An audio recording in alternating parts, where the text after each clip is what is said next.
Nous allons donc reprendre notre lecture de Deutéronome et nous arrêterons ce soir quelque peu sous la tribu de Lévi.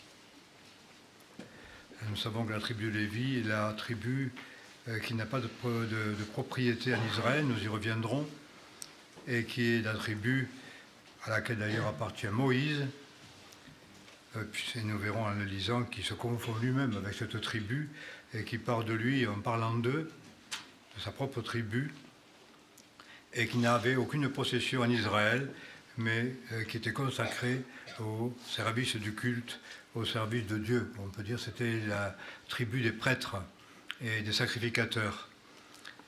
Donc une tribu tout à fait particulière, et il me semble qu'il doit nous parler personnellement, puisque en Jésus-Christ, nous avons accès au sanctuaire du Père, nous n'avons plus besoin de sacrificateurs, mais nous le sommes nous-mêmes par la libre entrée qui nous est accordée dans le sanctuaire du Père.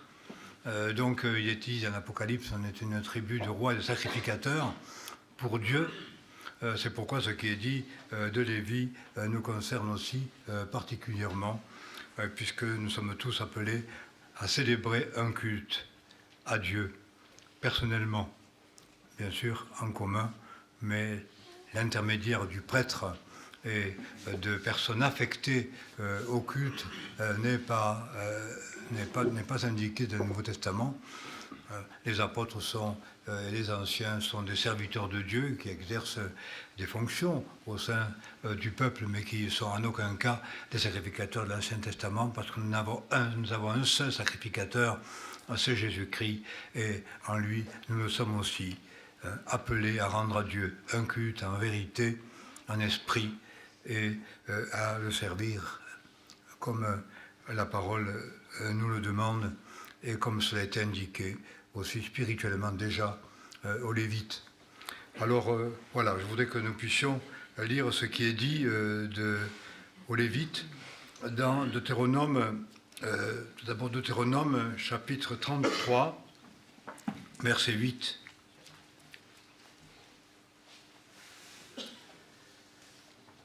Ta vérité, ta lumière, l'umim et le tumim, c'est ce que les sacrificateurs portaient de manière symbolique autour du cou quand ils célébraient le culte, et qui sont traduits ici par vérité et lumière, sont confiés à ton pieux serviteur que tu as éprouvé à Massa, c'est-à-dire à Moïse, avec lequel tu as discuté aux eaux de Mériba.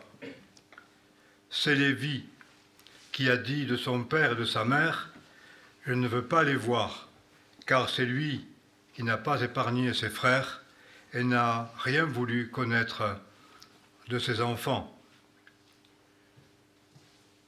Car les fils de Lévi ont gardé ta parole et ont veillé sur ton alliance. Ils enseignent tes préceptes à Jacob et ta loi à Israël. Ils offrent le parfum devant ta face et l'holocauste sur ton autel. Ô Éternel, bénis son travail et agrée l'œuvre de ses mains. Brise les reins de ses adversaires, de ses ennemis, pour qu'ils ne puissent plus se relever. » Je voudrais que nous puissions lire en parallèle, comme chaque soir, les paroles que Jacob a prononcées sur Lévi, ce fils, et nous voyons que, donc au départ, les choses sont vraiment sont mal barrées, parce que non seulement il ne bénit pas, il n'y a aucune bénédiction pour Lévi, mais il y a encore une énorme malédiction. Une malédiction, pourquoi ? Parce que ce fils, associé à, je crois que c'est Siméon,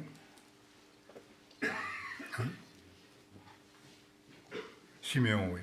Siméon et Lévi, qui sont deux frères, ont vengé leur sœur. Leur sœur a été violée, enfin déshonorée, et dans leur fierté de fiers, de frères. On peut trouver ça souvent, par exemple, dans le monde musulman, arabe, hein, quand la sœur a été déshonorée, il y a une colère énorme qui s'empare des frères aînés et qui les poussait au meurtre. En Orient, c'est quelque chose qui est complètement légitime et reconnu, et qui était particulièrement. Donc ils ont tué beaucoup d'hommes pour venger leur sœur, parce qu'elle a été déshonorée, et cette colère orgueilleuse, qu'on peut dire qui est issue des profondeurs de l'être et du sang offensé, cette question d'orgueil et d'honneur, qui les ont emportés dans une colère énorme. Ils ont tué énormément d'hommes dans beaucoup de sauvagerie et de méchanceté. Et ça, même le père de la jeune fille n'a pas supporté de voir chez ses fils une telle violence. C'est-à-dire une colère, parce qu'il y a colère et colère. Même déjà dans l'Ancien Testament, bien sûr, nous savons que selon la Nouvelle Alliance, il est dit tu aimeras tes ennemis. Hein. Il a été dit tu aimeras tes frères et tu haïras tes ennemis. Il dit mais moi je vous dis aimez vos ennemis. Toute notion de vengeance, de violence, de destruction, de meurtre, de crime, sous aucun prétexte ne se trouve pas dans le Nouveau Testament. C'est pourquoi le glaive appartient aux hommes, mais n'appartient pas au peuple de Dieu et n'appartient pas aux enfants du royaume. Dans le royaume de Dieu, il n'y a pas de violence, il n'y a pas de vengeance de l'honneur, etc. Il n'y a pas de destruction légitime. Le meurtre n'est jamais légitime selon la Nouvelle Alliance, d'après ce que je comprends du langage de Jésus. Ça, c'est quelque chose de très important. Mais nous voyons donc qu'il y a colère et colère, et on le voit spécialement justement dans l'histoire de Lévi. Et je voudrais que nous puissions juste lire ce que Jacob va dire sur ce fils, Lévi et Simon, qui va se dissoudre, je crois, parmi les tribus de Juda, plus tard, parce qu'ils n'auront pas de propriété. Mais Lévi, alors, va être dispersé, n'aura jamais le droit d'être propriétaire de quoi que ce soit, hein, parce qu'il n'a pas de part territoriale, il n'a pas de possession. Justement, à cause de sa violence, il sera dispersé en Israël. Nous lisons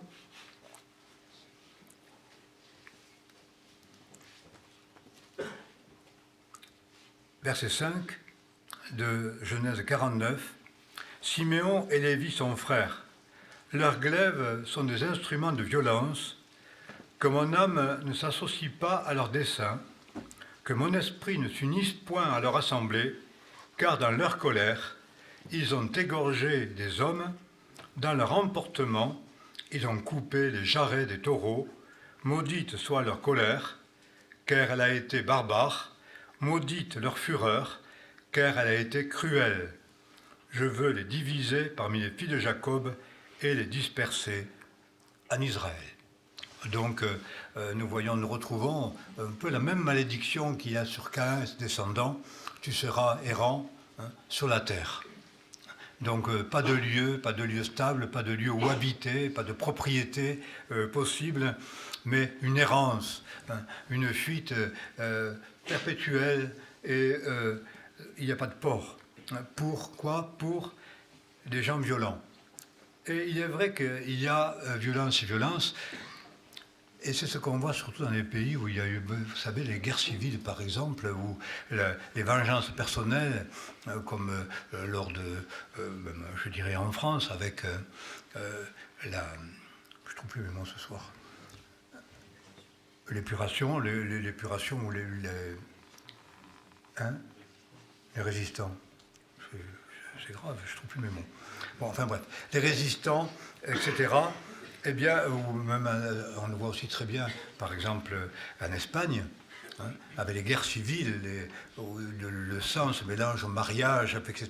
Il y a des vengeances profondes et graves, avec beaucoup de meurtres et de violences. Quand on voit les tableaux de Goya, par exemple, ils représentent très très bien cette colère, cette violence, l'aspect sanguinaire des Espagnols lors de la guerre civile. Et, eh bien, c'est une colère particulière qui est vengeance personnelle, qui est fruit d'une méchanceté cruelle où on ne regarde plus rien. Hein. C'est ivre de sang, on retrouve ça dans la Vendetta chez les Italiens, etc., qui est vengeance qui vient d'une blessure personnelle, d'une offense personnelle, d'un orgueil blessé, d'une souffrance enregistrée, et qui produit alors une haine particulière avec beaucoup de violence. Ça, on pourrait dire presque comme c'est un principe spirituel. Ça laisse d'énormes conséquences dans la vie des familles, la vie des descendants et la vie des peuples. On a l'impression qu'il faut tout le temps que ce soit comme lavé par une autre querelle, par une autre guerre, par une autre violence, tellement la douleur, je dirais, de l'âme, d'être dispersée, pourchassée, de ne pas trouver de repos et de refuge est profonde. Eh bien ça, c'est une colère maudite. J'ai souvent vu ça en parlant avec les hommes.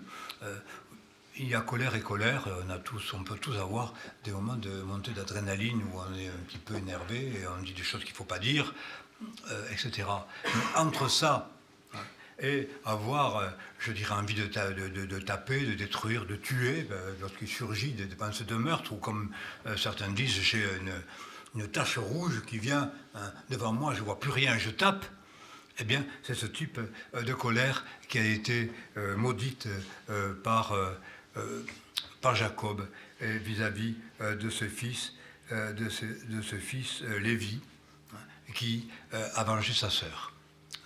Donc même cette vengeance n'est pas légitime, elle ne justifie pas une telle colère, une telle violence, une telle destruction. C'est une colère maudite.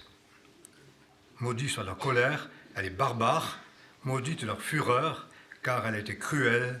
Je veux les diviser parmi les fils de Jacob et les disperser en Israël. De sorte que tous les descendants de Lévi, eh bien, vont être sans propriété en Israël pour toujours.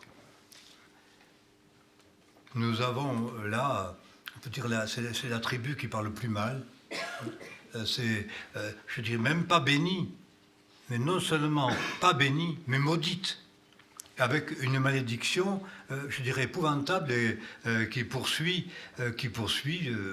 ce peuple.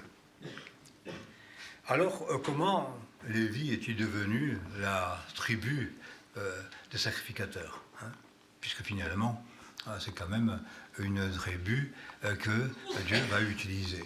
Nous avons là, justement, à nouveau, la manifestation de la grâce de Dieu, qui a choisi, on peut dire, les pires, et qui va les utiliser malgré leur malédiction, leur errance et leurs blessures, pour devenir les instruments de la parole de Dieu, les instruments de Dieu pour le culte, et la tribu qui va édifier toutes les tribus d'Israël. N'ayant pas de lieu à elles, elles vont devenir source de bénédiction, hein, dans toutes les tribus d'Israël, hein, et va servir au culte et à les introduire, à les maintenir dans la présence de Dieu. On lira un très beau texte de Malachie qui parle de cela. Alors, qu'est-ce qui s'est passé finalement? À quel moment, eh bien, on peut dire cette œuvre de rédemption, de salut, hein, de réparation, de restauration, à certains égards, en tout cas au niveau spirituel, hein, pas au niveau pratique, puis ils sont restés dispersés. Mais celui qui était maudit devient source de bénédiction pour tout l'ensemble. Et comment cela se fait-il? Eh bien, tout d'abord, bien sûr, Moïse, homme de Dieu, sort de cette tribu-là. Et nous avons ici un lieu important de la parole de Dieu. Il est une idée qu'il faut que tout le monde obéisse pour qu'il y ait une vraie bénédiction. On dit souvent cela dans le monde pentecôtiste ou charismatique, au niveau des guérisons. J'ai souvent aussi entendu ça. Si j'ai parfois entendu, oui, il y a bien eu une prophétie de guérison, de résurrection même, mais ce n'est pas arrivé.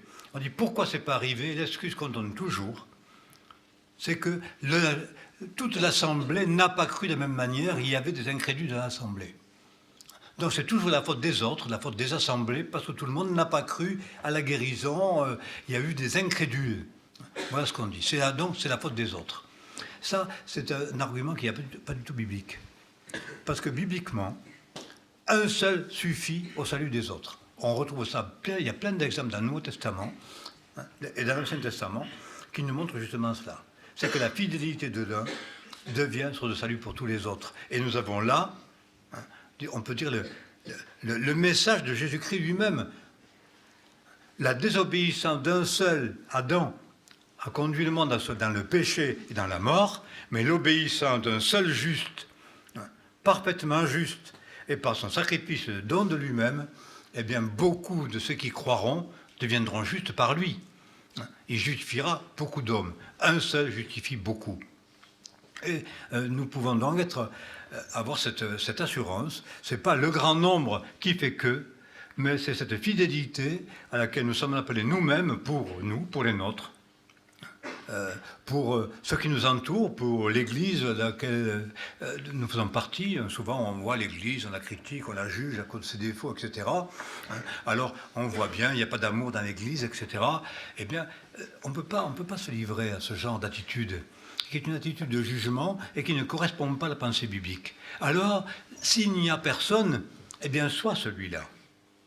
Puisque tu le vois, puisque tu y es sensible, puisque, au fond, je te parle et que la parole te touche, alors sois celui qui est fidèle pour les autres. Et alors, et Dieu aura pitié de la ville. On sait que c'est grâce à l'autre que pendant longtemps, eh bien, Dieu a eu pitié de Sodome et Gomorrhe, etc. Il y a beaucoup d'exemples. Même si avec un seul juge à Ninive, tu aurais pitié de Ninive, etc. Un seul. Il suffit, par l'obéissance d'un seul, beaucoup sont rendus justes, et on peut avoir par un seul, devenir par un seul source de bénédiction pour beaucoup d'autres et pour toute sa famille. Tu seras sauvé, toi et ta famille. On retrouve ça énormément, très souvent dans la parole. Par exemple, Rahab, la prostituée, elle a sauvé tous les siens, ceux qui sont restés dans sa maison, par sa foi et l'amour manifesté pour les espions. On retrouve ça bien souvent dans la parole et ça annonce bien sûr le message de Jésus-Christ. Mais c'est aussi enseignement pour nous. Donc Lévi a trouvé, la tribu de Lévi a déjà trouvé en la personne même de Moïse, homme fidèle, homme selon le cœur de Dieu, déjà un chemin de salut, de rédemption, de rétablissement. Mais pas seulement cela. Il y a eu aussi une attitude qui est bien sûr encore une attitude de violence, comme nous allons le lire dans Exode 32, mais d'un tout autre ordre. Il ne s'agit plus d'une violence par vengeance personnelle et par orgueil, il ne s'agit plus de manifestation de vengeance personnelle pour laver la blessure, laver l'honneur et pour se soigner de la douleur, je dirais enregistrée parce que par cause de l'orgueil blessé, mais bien au contraire, une violence dans l'obéissance à Dieu et dans la crainte de Dieu. Et nous voyons ça dans Exode 32. C'est juste après le veau d'or, parce que Aaron, qui était aussi frère de Moïse, de la même tribu de Lévi, a été entraîné par le peuple à faire un veau, parce que Israël ne voyait plus Dieu, et attendait, et finalement a voulu se faire un faux Dieu. Nous lisons dans Exode chapitre 32, verset 25. Moïse vit que le peuple n'avait plus aucun frein, car Aaron l'avait laissé sans frein, l'exposant ainsi à devenir la risée de ses ennemis. Alors Moïse se plaça à la porte du camp et dit : « À moi tous ceux qui sont pour l'Éternel. » Tous les enfants de Lévi se rassemblèrent autour de lui. Il leur dit : « Ainsi parle l'Éternel, le Dieu d'Israël. Que chacun de vous mette son épée au côté, passez et repassez dans le camp d'une porte à l'autre, et que chacun va se périr son frère, son ami, son parent. » Les enfants de Lévi obéirent à l'ordre de Moïse, et il périt ce jour-là dans le temple, dans le peuple, environ 3000 hommes. Moïse dit : « Consacrez-vous dès aujourd'hui à l'Éternel, puisque chacun de vous l'a servi contre son fils ou son frère, et vous attirerez aujourd'hui sur vous sa bénédiction. » Donc nous voyons que la tribu de Lévi a manifesté de manière très concrète sa repentance et son zèle pour Dieu. Alors bien sûr, dans un acte violent, nous sommes dans l'Ancien Testament. Tout zèle pour Dieu allait se manifester par un acte valeureux, vigoureux dans la guerre. C'est-à-dire, il allait se porter par l'épée contre les ennemis de Dieu. Et voilà qu'au sein du peuple, le peuple, en devenant idolâtre, devient ennemi de Dieu. Dieu dit, tu adoreras le Seigneur ton Dieu, tu serviras lui seul, et voilà que le peuple devient idolâtre et va se divertir. Dès que la religion se détache de Dieu, elle devient idolâtre. Et nous avons beaucoup de complaisance envers l'idolâtrie, l'idolâtrie peut-être de nos vies, nos idoles, je dirais, mondaines, quelles qu'elles soient. Mais nous savons que Dieu n'a aucune complaisance envers l'idolâtrie. Et même si mon ami, mon frère, la femme qui repose sur mon sein, etc., mon parent, mon père, ma mère, me conduisent à me détourner de l'Éternel pour aller vers les idoles, je commettrai une abomination. Et la parole nous montre qu'il y a une attitude qui doit trancher, qui que ce soit. Il n'y a pas ni père, ni mère, ni quoi que ce soit qui compte et qui puisse prévaloir sur la crainte de Dieu et l'obéissance envers Dieu. Alors bien sûr, elle n'a pas se manifesté dans nos vies par la violence de l'Ancienne Alliance, mais dans l'Ancienne Alliance, pour Israël, eh bien, la prise de position vis-à-vis des quoi? Des proches. Il n'y a plus de sentiment qui compte. Eh bien, c'était l'épée et la destruction sur ceux qui étaient tournés contre Dieu parce que Dieu l'avait demandé. C'est une autre attitude. Ce n'est pas une vengeance personnelle, c'est une attitude de crainte de Dieu, de respect pour Dieu. Et je pense que, malgré tout, il y a bien quelque chose à apprendre là. J'ai bien dit, il ne s'agit pas de violence physique, il ne s'agit pas de destruction, il ne s'agit pas de se détourner des siens pour s'en détourner, mais qui que ce soit, et qui voudrait me détourner d'un pas de Dieu, et me détourner de ma vocation, de mon ministère, du service pour Dieu, de l'obéissance à la parole, eh bien, il y a quand même une attitude de fermeté qui doit être dans nos cœurs. Aux idoles, je leur dis, hors d'ici. J'entends bien souvent dire, oui, ben moi je veux bien être chrétien, mais enfin, j'ai quand même métruit dans le monde, mais dans le monde, c'est une abomination. C'est s'opposer même ou s'éloigner de la bénédiction de Dieu, c'est manifestement une absence totale de respect de Dieu et de crainte de l'Éternel. Pourquoi? Parce que je conserve volontairement l'idolâtrie. Sous prétexte à cause de mon papa, ma maman, mon frère, ma soeur, mon copain, ma copine, toutes sortes de raisons qu'on peut invoquer pour justifier quoi? Une désobéissance, mais qui manifeste là mon manque d'amour pour Dieu, mon absence de respect, parce que je n'accepte pas de trancher quand ça fait mal. Et là, nous voyons, il dit, ton regard sera sans pitié pour qui que ce soit, dans l'obéissance. Alors, bien sûr, là, dans la violence, mais Jésus aussi l'a dit, si quelqu'un ne hait pas son père, sa mère, son fils, sa fille, même sa propre vie, il ne peut être mon disciple. Quand Jésus appelle un disciple, il lui dit, laisse-moi d'abord aller venir mon Père. C'est-à-dire, bon, quand mon Père sera mort, eh bien, je pourrai obéir. Et j'en entends souvent cela. On met des échéances, on met des conditions, on attend, il faut d'abord. Mais il n'y a pas d'abord.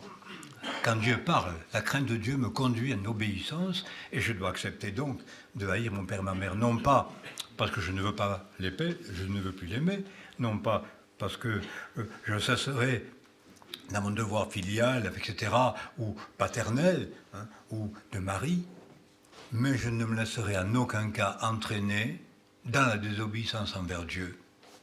Je n'accepterai en aucun cas qu'il y ait intervention paternelle, maternelle du fils, de la fille, quelle que soit, amicale ou autre, qui me détourne de la pensée de Dieu. Quand Dieu a dit, Dieu l'a dit. Et l'œil doit être sans pitié pour ceux qui nous opposent, qui nous détournent du saint commandement de Dieu. Ça a été cela l'attitude de Lévi. Dieu dit, par Moïse, ceux qui sont pour l'Éternel, avec moi. Et Dieu dit, et maintenant, eh bien, sans pitié, tu vas détruire père, mère, femme, enfants, qui sont devenus idolâtres. Nous voyons peut-être là la gravité de l'idolâtrie au niveau de Dieu. C'est quelque chose de la plus horrible qui soit, et nous voyons dans le Nouveau Testament sans arrêt ce texte, mes petits enfants, gardez-vous des idoles, la dénonciation de l'idolâtrie hein, est quelque chose qui est très très fréquent dans la parole. Mais aujourd'hui, vous savez ce qu'on dit? Mais tout le monde a des idoles. Ben, j'ai dit, il manque plus que ça. Tout le monde a des idoles. Mais qu'est-ce qui est idole dans mon cœur? Qu'est-ce qui est passion? Parce que si je suis dans l'idolâtrie, j'offense Dieu et je m'oppose à lui. Et la complaisance envers les idoles, sous prétexte que tout le monde a des idoles, bah, si j'ai une idole, je suis un idolâtre. Et vis-à-vis de cette idole, eh bien, mon cœur doit être sans pitié vis-à-vis de celle-ci. C'est la manifestation même d'une repentance et d'un retour à Dieu. Lévi, malgré la souffrance, on peut dire de ne pas avoir de propriété et de ne pas pouvoir acquérir, va vivre du bien des autres, mais va avoir un ministère glorieux au sein même d'Israël, un ministère vraiment privilégié de consécration à Dieu. Pourquoi? Parce qu'il s'est consacré à l'Éternel en acceptant d'obéir à la voix de l'Éternel dans la crainte de Dieu. Et rien ne pouvait intervenir dans sa décision pour le détourner de cela. Repentez-vous, convertissez-vous. Le baptême est aussi un signe de cette chose-là. C'est bien une mort en Christ pour ressusciter avec lui une vie nouvelle. La rédemption de la tribu de Lévi, elle s'est passée comme ça. Ils se sont vengés eux-mêmes pour des questions personnelles et d'orgueil. La malédiction leur est tombée dessus, mais la crainte de Dieu, sous l'égide de Moïse, a saisi leur cœur. Et ils ont manifesté les fruits de cette véritable repentance par une obéissance à Dieu sans compromis. Et ce que le Seigneur veut, c'est quand même cela. Des hommes et des femmes qui le servent sans compromis, où il n'intervient rien dans le raisonnement, dans la volonté, dans la pensée, qui détourne de l'appel du Seigneur. C'est en ce sens que nous sommes rois et sacrificateurs pour Dieu, que nous sommes serviteurs et servantes de Dieu. Et c'est ainsi que ce qui est dit à Lévi, et je voudrais que nous puissions reprendre ce dernier passage de l'Ancien Testament, où justement il est question de Lévi et de ceux, des enfants de Dieu, de ceux qui le servent, et dans quel esprit ils sont appelés à marcher, dont nous sommes appelés à marcher dans la crainte de Dieu et dans l'amour pour lui. Malachie chapitre 5. Mon alliance avec Lévi, Malachie chapitre 2 verset 5, mon alliance avec Lévi était une alliance de paix et de vie. Je lui ai donné ses biens afin qu'il éprouvât pour moi de la crainte. Et il me craignit, et il trembla devant mon nom. C'est ce qu'a exprimé Lévi au moment du veau d'or. Il a manifesté la crainte de Dieu, il a tremblé devant son nom, et il a agi avec vaillance au nom du Seigneur. Je lui donnai ses biens afin qu'il éprouvât pour moi de la crainte. Il me craignit, il trembla devant mon nom. Cette crainte de Dieu qui disparaît de plus en plus parce qu'aujourd'hui on refuse de reconnaître l'autorité, la majesté divine. Rien n'a de valeur, il n'y a pas de majesté. On parle de manière arrogante de toute autre forme d'autorité. Il n'y a plus de respect paternel, parentaux, plus de figure d'autorité, plus de figure que l'on respecte. On ne peut même pas se respecter soi-même et respecter sa propre parole. On donne sa parole, elle ne veut rien dire, on change le lendemain, c'est au gré des circonstances, c'est au gré des états d'âme, c'est selon les intérêts. Et si on a intérêt, alors on va servir Dieu. Il y a peut-être quelques richesses à avoir, à posséder, quelques biens à acquérir, sans se rendre compte que tous les biens que Dieu nous donne, toutes ces richesses, qu'elles soient morales, affectives, spirituelles, cette richesse du salut qui est en Jésus-Christ, qui fait que nous sommes habitants, spirituellement parlant, de la cité céleste, la riche cité céleste de tous les biens du Seigneur. Hein, comme le Père disait au fils fidèle, au fils premier-né, mais mon fils, tous mes biens sont à toi. Voilà. Et on pourrait dire, le Seigneur nous dit, mais tous mes biens sont à toi. Parce qu'il nous a acquis toutes les richesses spirituelles des lieux célestes. Et nous sommes tellement conscients de la grandeur du salut. Et cela nous donne, je pense, du repos si nous le connaissons, et une sorte de sécurité. Nous ne rendons pas compte que toutes les richesses qui sont dans le Seigneur et tous les biens qui nous sont accordés doivent nous amener, bien sûr, à la crainte de Dieu. C'est-à-dire le respect de Dieu, la soumission de Dieu à Dieu, et surtout dans l'amour, la peur de lui déplaire, la peur de lui déshonorer. Je pense que même dans les couples les plus unis, une des premières manifestations d'amour pour son conjoint ou pour sa fiancée ou sa femme, etc., va se manifester par cela, la peur de lui déplaire, la peur de lui faire de la peine. C'est une forme de crainte, mais c'est une crainte légitime qui est expression de l'amour. Et Dieu donne à Lévi les biens des autres, pas de propriété, mais tu jouis des biens de tous. Des lois avaient été données, on ne pouvait faire la fête en Israël, dans aucune des tribus, sans que le Lévite, qui était dispersé parmi eux, participe à la fête et participe au bien. Consacré à Dieu, mais au bénéfice de toutes les richesses des autres. Et Dieu lui donne ce privilège, afin qu'il le craigne, afin qu'il le respecte, qu'on craigne son nom.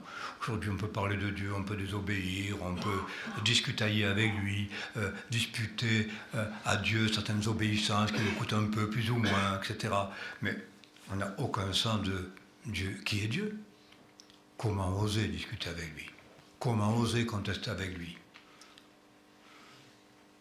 Ce que le Seigneur cherche, il dit, le Seigneur étend ce regard sur toute la terre pour soutenir ceux dont le cœur est tout entier à lui. Et il dit, mon fils, donne-moi ton cœur. Et la première chose, c'est que Lévi, justement, se donne à Dieu, se consacre à lui, comme Moïse a dit, consacrez-nous, vous maintenant, à l'Éternel. Manifestez donc, amenez à son terme cette obéissance que vous avez manifestée en vous consécrant totalement à l'Éternel. Et se consacrer, ça signifie accepter de ne plus appartenir à rien d'autre.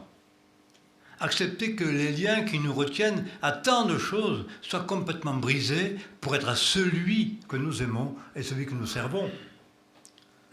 C'est cela la consécration, appartenir à rien d'autre. Il n'y a pas de cadeau, il n'y a pas d'aparté ou de jardin secret à conserver, de prérogatives à maintenir. Se consacrer, c'est être à lui. C'est cela, le craindre. Craindre de lui déplaire. Et que celui qui dit se consacrer, qui dit servir Dieu, qui dit être enfant de Dieu, ou qui se glorifie de lui rendre un culte personnel et véritable, alors accepte de le craindre. Et accepte cette mise à part. Consacrer, c'est mise à part, sans aucune entrave et sans aucune autre appartenance qui prime sur l'appartenance à celui à qui on s'est donné. Il me craignit, il trembla devant mon nom, et sa bouche alors proférait des oracles véridiques, et aucune iniquité se trouvait sur ses lèvres.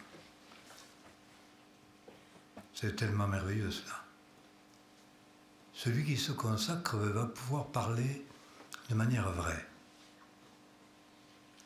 Pourquoi? Parce qu'il ne va pas se laisser séduire par les mirages mondains, par le désir de plaire, de recevoir la gloire des hommes, qui fait qu'on tourne la vérité et on va la transformer, on va l'adapter pour plaire. On ressent, Lévi, c'est ce qu'ils ont fait. Au départ, dans leur consécration, leur regard ne s'est pas arrêté sur les considérations humaines, familiales ou autres. Rien. C'est consacré. Consacré à Dieu, dans la crainte de Dieu. Alors il lui est confié la parole. Une parole vraie. Sa bouche proférait des oracles véridiques. Jésus lui-même a manifesté cela. Et il disait, ma parole est vraie, parce que je ne cherche pas ma gloire, mais je ne cherche que la gloire de celui qui m'a envoyé. C'est pas, je dirais, avoir raison, vous savez, dans le, je dirais, le débat, hein, être celui qui a finalement le dernier mot. Oh, je ne peux pas être vrai si je veux avoir le dernier mot. Je ne peux pas être vrai si je cherche à dire le bon mot qui va me permettre d'être reconnu, d'être élevé, etc. C'est impossible, je ne peux pas être vrai. Celui qui est vrai, c'est celui qui ne cherche pas sa propre gloire, mais qui cherche la gloire de celui qui l'a envoyé. Celui donc qui est consacré, qui s'est départi de lui-même, qui a accepté, on pourrait dire la croix. Et je pense souvent, on parle bien de la croix, mais on voudrait la croix, vous savez, sans les clous dans les mains, c'est la couronne d'épines. Une croix qui ne coûte rien, une croix qui ne fait pas souffrir, mais alors ce n'est pas une croix qui affranchit cela. C'est une résistance à Dieu, c'est un mépris de Jésus-Christ, ce n'est pas vouloir être ce qu'il a été lui pour nous. Une crainte de Dieu doit s'installer dans nos cœurs si nous voulons être de ceux qui témoignent de manière véridique. Vous savez, une parole véridique, c'est une parole libératrice. Et nous voudrions tant être des hommes et des femmes qui, par leur témoignage, vont instruire peut-être les autres de manière à les libérer. Je trouve qu'il n'y a rien de plus beau que cela. Quand on sent ce que peut être la chaîne des passions, la chaîne de la méchanceté, le pouvoir des ténèbres, la puissance des iniquités et tout le lien que ça représente. J'ai parfois dit, comme David, et souvent je pense, le poids des iniquités me dépasse. Quel poids, quelle iniquité, quel lien, quel joug. Et comment parler de manière à ceux qui sont sous le joug soient libérés? Eh bien, il faut avoir une parole véridique. Mais la parole véridique, elle est donnée à celui qui tremble devant le nom de Dieu, qui craint de déshonorer, qui accepte, donc, comme on l'a dit, cette consécration. Sa bouche proférait des oracles véridiques.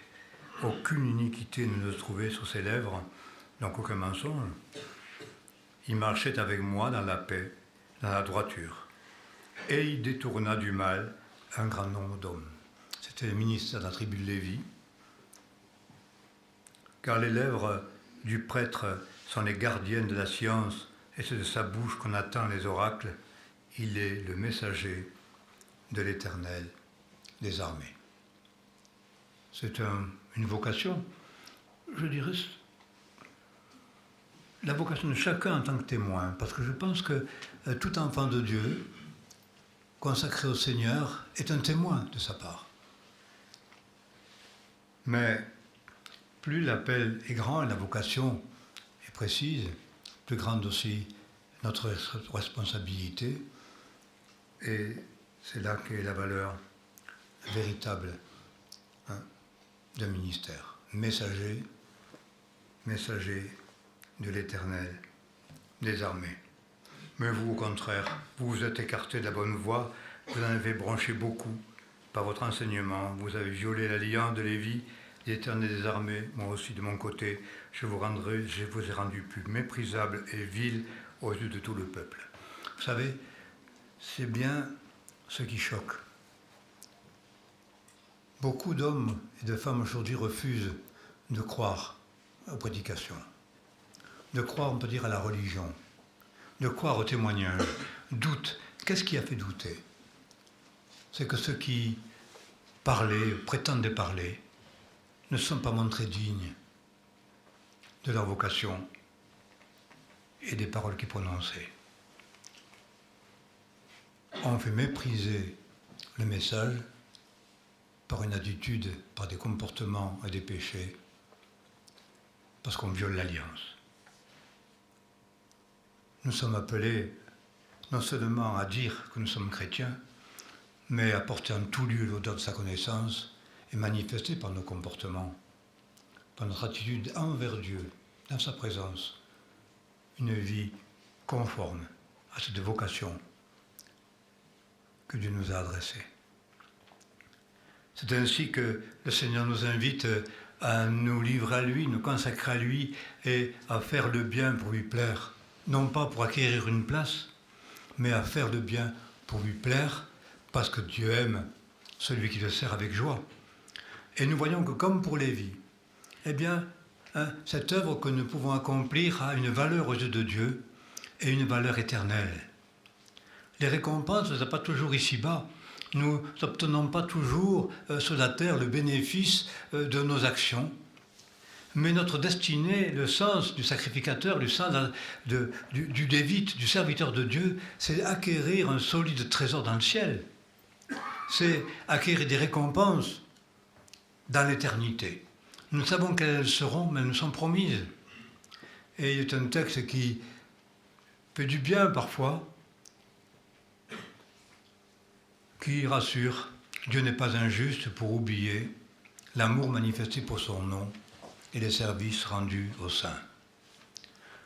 Il me semble que nous devons veiller à agir ainsi sur la terre. Agir par amour pour Dieu et pour lui plaire, sachant une chose, c'est que notre travail ne sera pas vain dans le Seigneur, mais qu'il aura sa récompense. Dieu ne l'oubliera pas. De la même manière que Dieu n'a pas oublié la fidélité de Lévi et l'a rétabli dans le culte, dans le service, dans le sacerdoce, malgré la malédiction qui pesait sur lui, eh bien, nous méritons le jugement, la malédiction. Il est tombé sur le Seigneur Jésus-Christ, il nous rachète, et nous sommes alors appelés à pratiquer des œuvres pour lui plaire, dignes de ce salut qu'il nous a accordé, sachant, c'est écrit, que la récompense sera grande dans le ciel. Donc ce n'est pas pour obtenir quelque chose de plus grand sur la terre, pour devenir quelqu'un de plus grand ou de meilleur. C'est en vue d'une récompense céleste promise dans le ciel. Cela repose sur ce qui nous est dit dans la parole, ce qui nous est promis, et nous travaillons en relation avec ces promesses, sachant une chose, c'est qu'il viendra un jour où on pourra dire heureux, ceux qui sont morts dans le Seigneur, leurs œuvres les suivent. Ils sont revêtus de leurs vêtements blancs, et ils marchent en vêtements blancs dans l'éternité. Voilà la privilège des serviteurs de l'Éternel, et c'est pourquoi nous sommes appelés à vivre et à travailler ici-bas. Dieu n'oublie pas cela, et il est une récompense grande dans le ciel. C'est pourquoi, même si il faut quitter père, mère, fils, fille, que sais-je, à cause du royaume, c'est-à-dire me débarrasser, non pas d'eux, mais de ce qui m'encombre et m'empêche de servir, les entraîner dans ce service, les associer à cette foi et à cette obéissance et à cette bénédiction. Voilà ce que Dieu veut pour nous. Sachant une chose, c'est que ce qu'on a perdu n'est rien, puisqu'on a tout à gagner, tout à gagner pour l'éternité. C'est le Seigneur Jésus qui a été fidèle pour nous et qui nous en rend capables.